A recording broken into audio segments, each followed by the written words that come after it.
बिस्मिल्लाहिर्रहमानिर्रहीम। अस्सलाम वालेकुम डियर स्टूडेंट्स, कैसे हैं आप। हमारा आज का जो लेक्चर है वो CRPC सेक्शन 403 डबल जियोपर्डी, इसके साथ कुछ क्रॉस रेफरेंसेस हैं, वो भी हमने देखने हैं। जो पहला क्रॉस रेफरेंस है इसके साथ वो कॉन्स्टिट्यूशन ऑफ पाकिस्तान में है।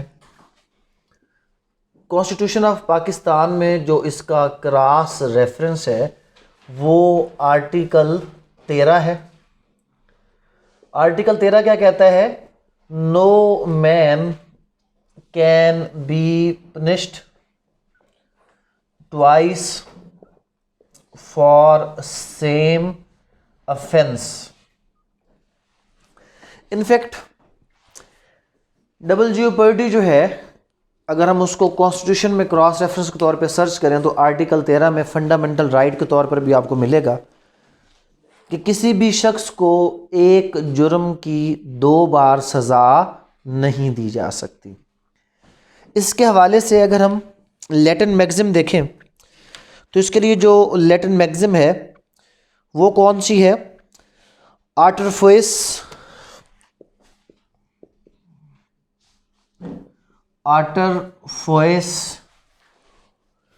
Equity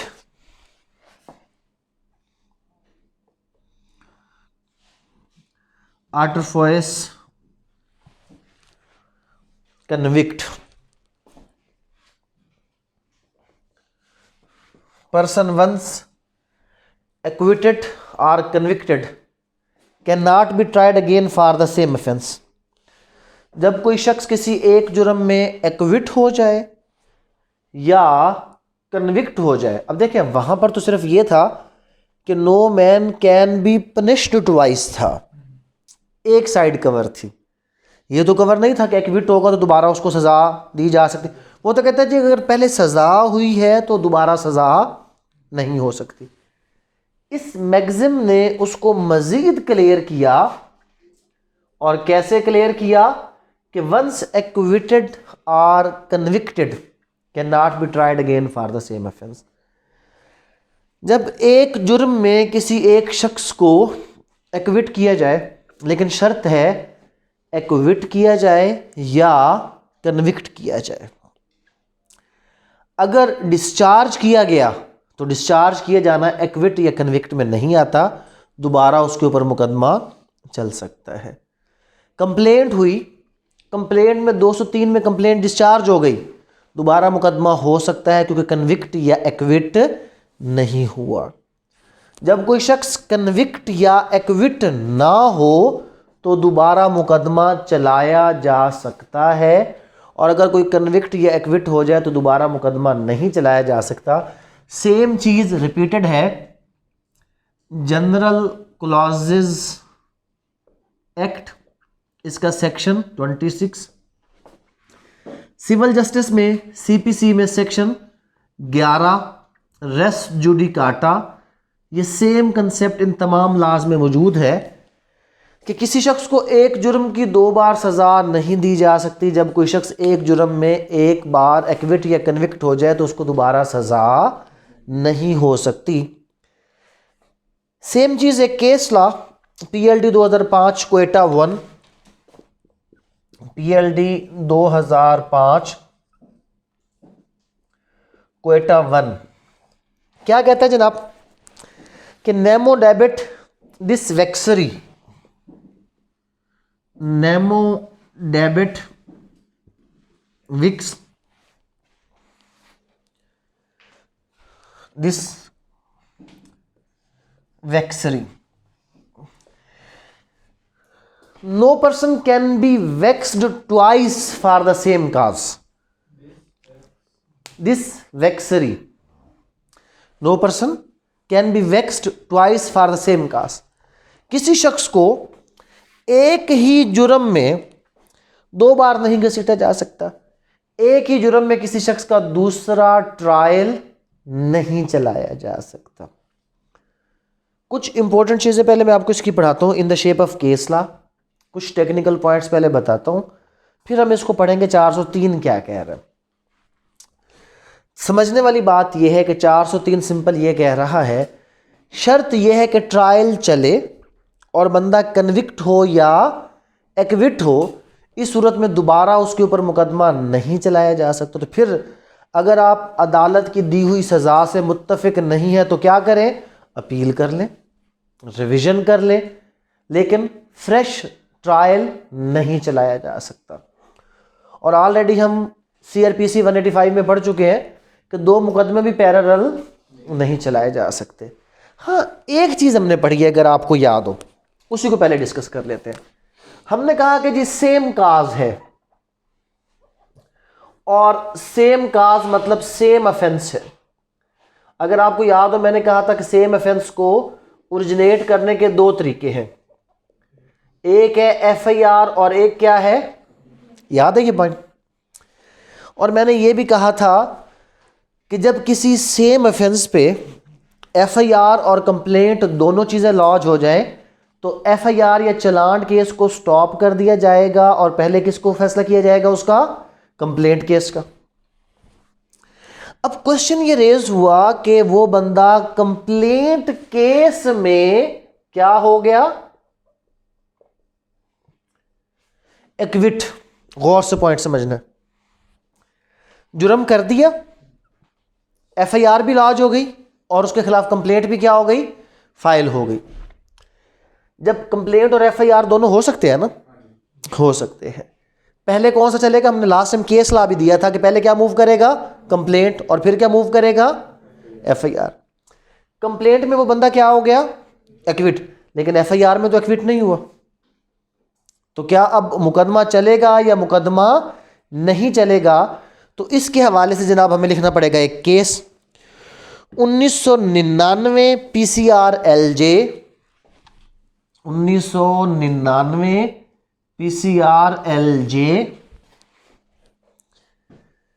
181 1999 PCR LJ 181 in complaint case applicant acquitted. Complaint case में क्या हो गया? बंदा एक्विट हो गया। In FIR also entitled acquittal. तो FIR में भी उसको एक्विट ही किया जाएगा, क्योंकि उस जुर्म के हवाले से पर्सन वंस एक्विटेड और convicted can not be tried again for the same offence. तो कंप्लेंट में एक्विट वो होगा ही कब? जब उसके ऊपर ट्रायल चलेगा फिर एक्विट होगा ना, फ्रेमिंग ऑफ चार्ज के बाद या before framing of charge 249A में। बट अगर कंप्लेंट डिसमिस हुई तो फिर फर्क नहीं है।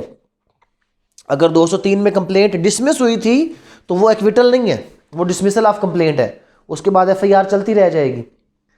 लेकिन अगर कंप्लेंट में एक्विट हो गया तो FIR में भी एंटाइटल्ड होगा एक्विटल का। तो क्या हुआ कि person once acquitted or convicted can not be tried again for the same offence. तो पहला केस ला हो गया हमारा इस हवाले से कि अगर कंप्लेंट केस और एक्विटल केस। एक और केस ला लिखते हैं जनाब, वो है 2002 PCR LJ। ये बड़ा इंपॉर्टेंट कंसेप्ट है। 2002 PCR LJ 453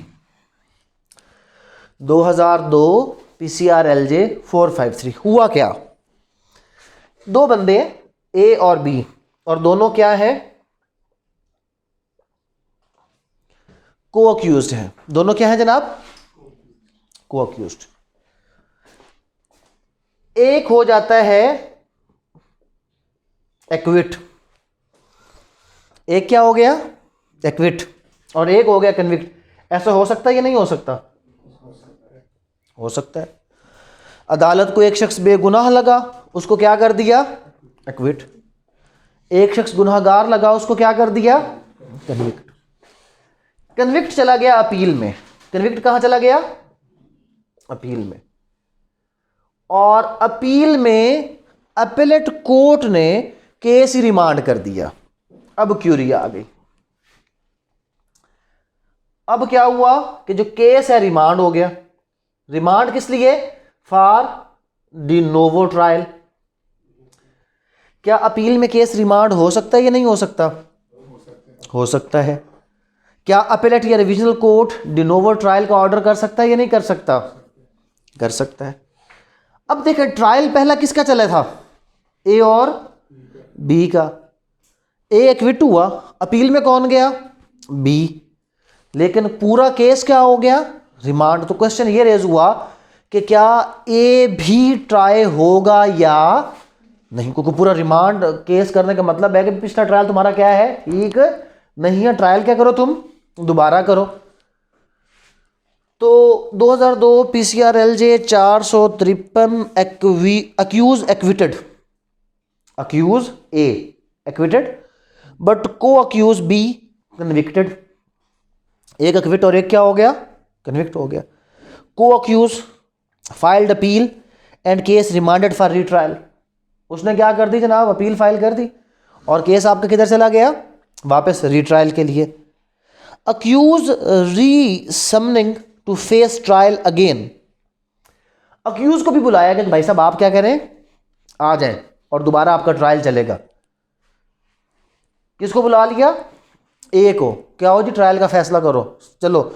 उसने जनाब दरखास्त दे दी कि मैं क्यों ट्रायल करूं, मैं तो ऑलरेडी क्या हो चुका हूं, एक्विट हो चुका हूं। Order is illegal and also hit the principle of double jeopardy. तो जो इसको बुलाने का ऑर्डर था वो क्या है, कोर्ट ने क्या डिसाइड किया कि वो क्या है, इलीगल। तो मतलब once acquitted or convicted can not be tried again for the same offence. ये एक्विट हो गया तो इसकी हद तक दोबारा ट्रायल नहीं चलेगा, वो कंटिन्यूएशन में वापस आ गया। जो आगे रीट्रायल के लिए वापस आया वो किस में आया है, वो कंटिन्यूएशन में आया, लेकिन इसके ऊपर ये कंटिन्यूएशन का लॉ एप्लीकेबल नहीं है। लिहाजा केस अगर रिमांड होगा भी सही तो इसका जो है वो मामला डिनोवो ट्रायल के अंदर नहीं जाएगा। ये कुछ इसके ऊपर इंपॉर्टेंट। अब एक और मसला आ गया, यहां तक तो समझ आ गई है ना। इशू ये आया कि वायलेशन ऑफ टू लॉ हो गई, वायलेशन ऑफ टू लॉज। कुछ ऐसे जुर्म है, violation of to law, violation of to laws. Case law लिख लें इसके हवाले से, पीएलडी 2003 कराची 97।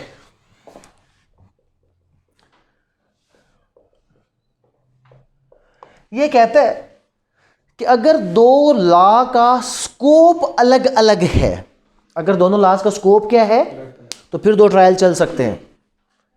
एक बंदा मंशियात मुल्क में लेकर आता है, क्या लेकर आता है, गैर कानूनी तरीके से।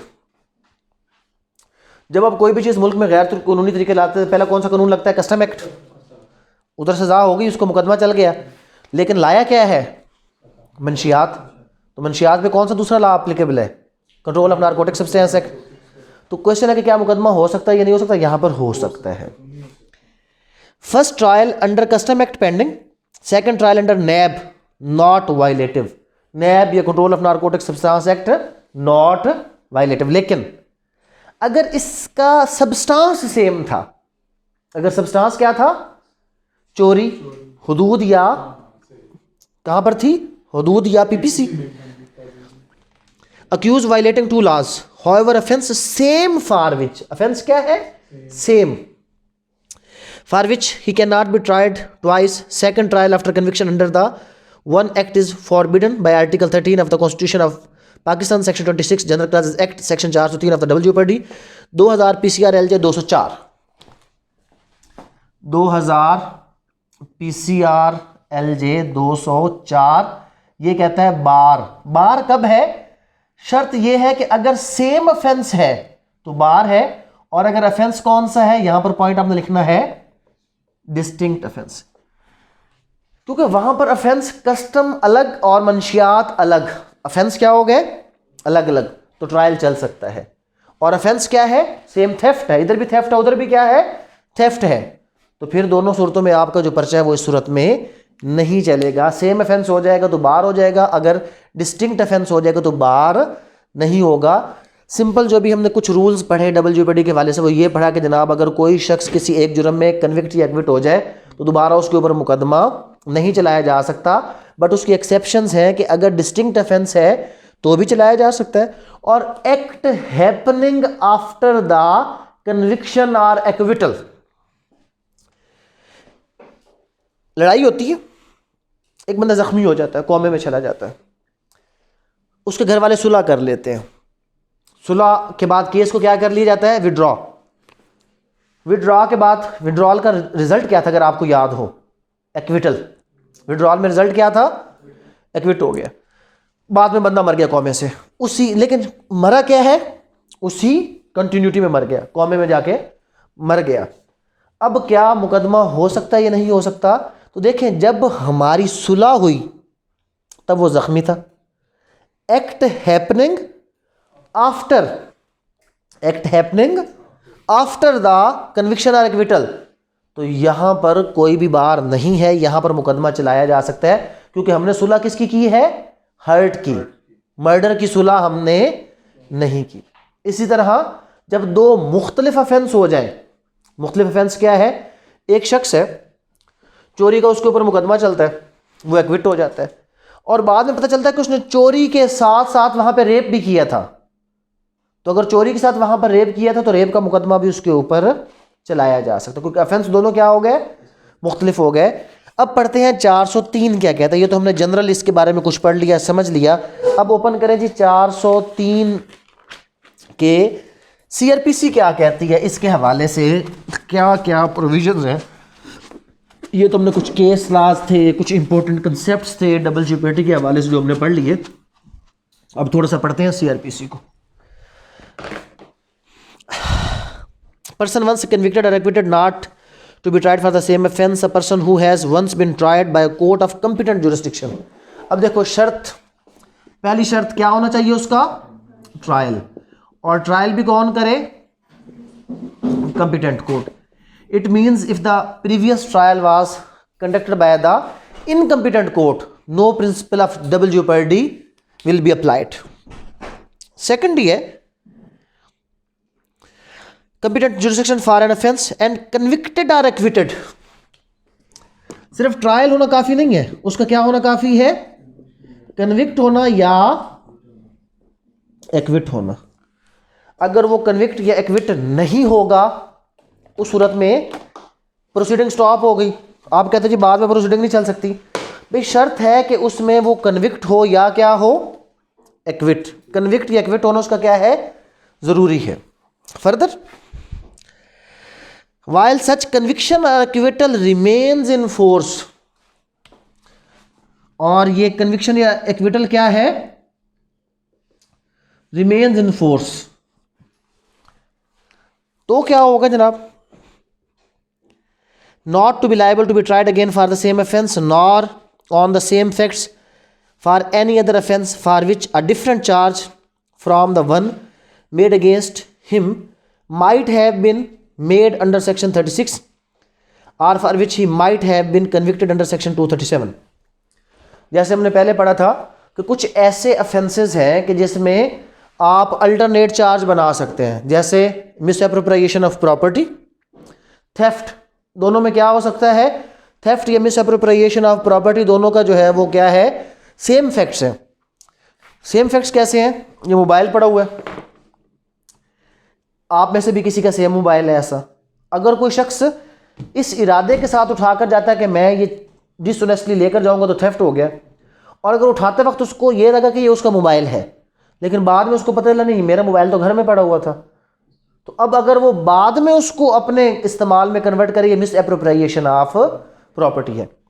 तो अब मिस एप्रोप्रिएशन, अगर पहले कहते पहले थेफ्ट का पर्चा तभी मिस एप्रोप्रिएशन ऑफ प्रॉपर्टी को होगा, वो कहता कि नहीं ऐसा मामला नहीं हो सकता। तो क्या हो सकता है, a person acquitted or convicted for any offense may be afterward tried for any distinct offense।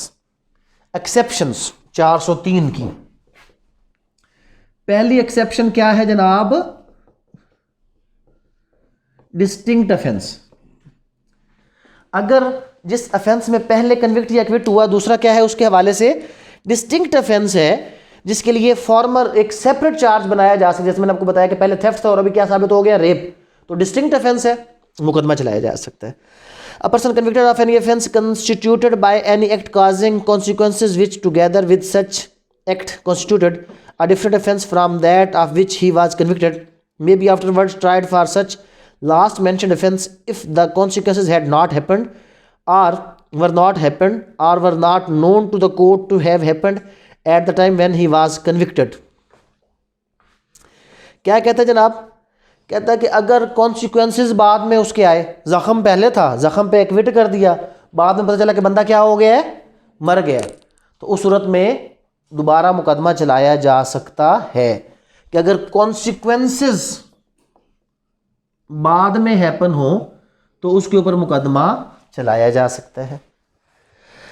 A person acquitted और convicted of any offence constituted by any act may, notwithstanding such acquittal or conviction, be subsequently charged with and tried for any other offence constituted by the same acts which he may have committed, if the court by which he was first tried was not competent to try the offence with which he is subsequently charged. मुकदमा चला robbery का, किसने चलाना robbery का मुकदमा, magistrate ने। बाद में पता चला कि जनाब वो तो डकैती की थी उन लोगों ने। अब देखिए फैक्ट तो सेम है, रॉबरी और डकैती के, लेकिन इशू क्या है, इशू ये है कि रॉबरी तो मजिस्ट्रेट चला सकता, डकैती तो मजिस्ट्रेट चला ही नहीं सकता था। अगर डकैती आ गया तो क्योंकि वो इनकम्पिटेंट हो गया तो लिहाजा डबल ज्यूपर्टी का प्रिंसिपल क्या हो गया, उसमें खत्म हो गया। क्योंकि डबल ज्यूपर्टी के प्रिंसिपल के लिए क्या होना जरूरी है, कोर्ट का कंपिटेंट होना जरूरी है। Nothing in this section shall affect the provision of section 26 of the General Clauses Act or section 188 of this code. Explanation: the dismissal of complaint, the stopping of proceeding under section 249 or the discharge of the accused is not acquittal for the purpose of this section. यहाँ पर clear हो गया जनाब, 249 में proceeding stop हुई है तो ये एक्विटल नहीं है, अगर डिस्चार्ज हुआ है तो एक्विटल नहीं है। एक्विटल क्या है, 249A, 245, 247, 248, 265 के, जहां जहां पर एक्विटल का लफ्ज यूज किया गया कि जिन जिन रेलेवेंट प्रोविजन के तहत कोर्ट एक्विट कर सकता है। तो जब किसी शख्स को किसी एक जुर्म में कन्विक्ट या एक्विट कर दिया जाए तो दोबारा उस शख्स के खिलाफ कार्रवाई नहीं हो सकती। चलो